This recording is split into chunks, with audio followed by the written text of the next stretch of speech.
গত বৃহস্পতিবারই চাকরিহারা শিক্ষকদের অর্ধনগ্ন মিছিলের কর্মসূচির কথা সংবাদ মাধ্যমকে জানিয়েছিলেন আন্দোলনকারী শিক্ষকদের মধ্যে অন্যতম চিন্ময় মণ্ডল। শুক্রবার অবশ্য বিকাশ ভবন পৌঁছানোর আগেই আন্দোলনকারীদের মিছিল আটকে দেয় পুলিশ, চলে ধরপাকড়।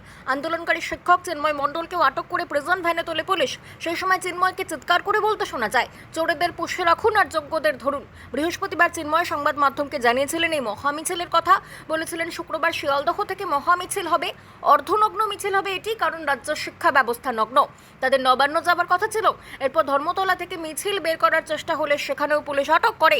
এরপর সেন্ট্রাল পার্কে, যেখানে শান্তিপূর্ণ অবস্থানের অনুমতি পেয়েছিলেন চাকরিহারারা, সেখানেও অর্ধনগ্ন অবস্থায় প্রতিবাদ করার চেষ্টা করেছিলেন প্রতিবাদীরা। তখনই কার্যত রণংদেহী মূর্তি নেয় পুলিশ, টেনে হিচড়ে তোলা হয় চাকরিহারাদের প্রিজন ভ্যানে। প্রতিবাদের অধিকার কেন খর্ব করা হচ্ছে প্রশ্ন তোলেন চাকরিহারারা, কিন্তু সে সময় উত্তর না দিয়ে সোজা তাদের আটক করা হয়। শিয়ালদহ রেল স্টেশন থেকে শুরু করে শিয়ালদহ মেট্রো স্টেশন নিরাপত্তার চাদরে মুড়ে ফেলা হয়।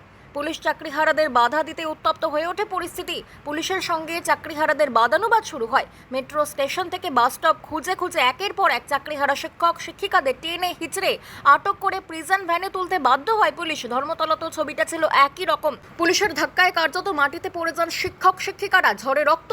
সামগ্রিক এই পরিস্থিতির প্রতিবাদ জানিয়ে শিয়ালদহ রেলওয়ে স্টেশন পরিদর্শন করে বিরোধী দলনেতা শুভেন্দু অধিকারীর নেতৃত্বে বিজেপির পরিষদীয় দল। সেখানেই প্রতিবাদে বসেন শুভেন্দু। হাইকোর্টের একটা অর্ডার আছে এই বিকাশ ভবনের কাছে কতজন থাকবে কতজন থাকবে না।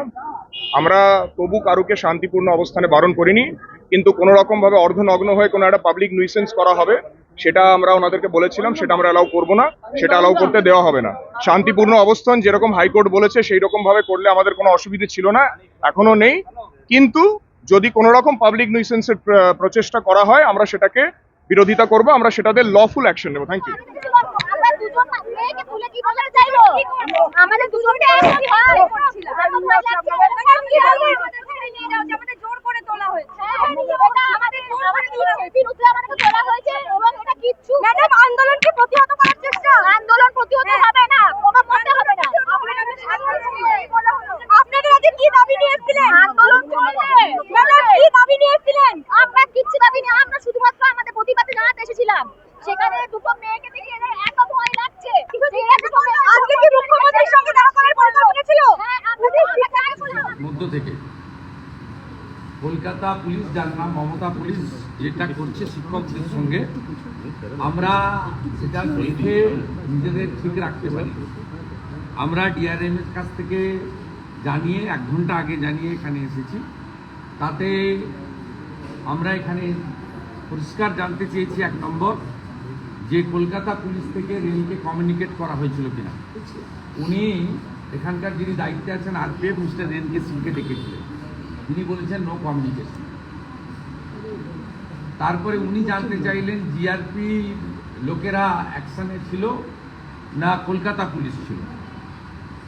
আরপিএফ আধিকারিক আমাদের সামনে বলেছেন যে no GRPF, all Calcutta police.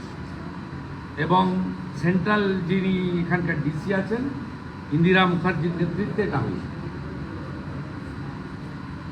খুব ক্লিয়ার যে উনি পরিষ্কারভাবে ডিআরএম বলেছেন যে আমার রেলের প্রিমিসেস অর্থাৎ সেন্ট্রাল গভর্নমেন্টের প্রিমিসেসের মধ্যে কলকাতা পুলিশ এক ঢুকতে পারে না।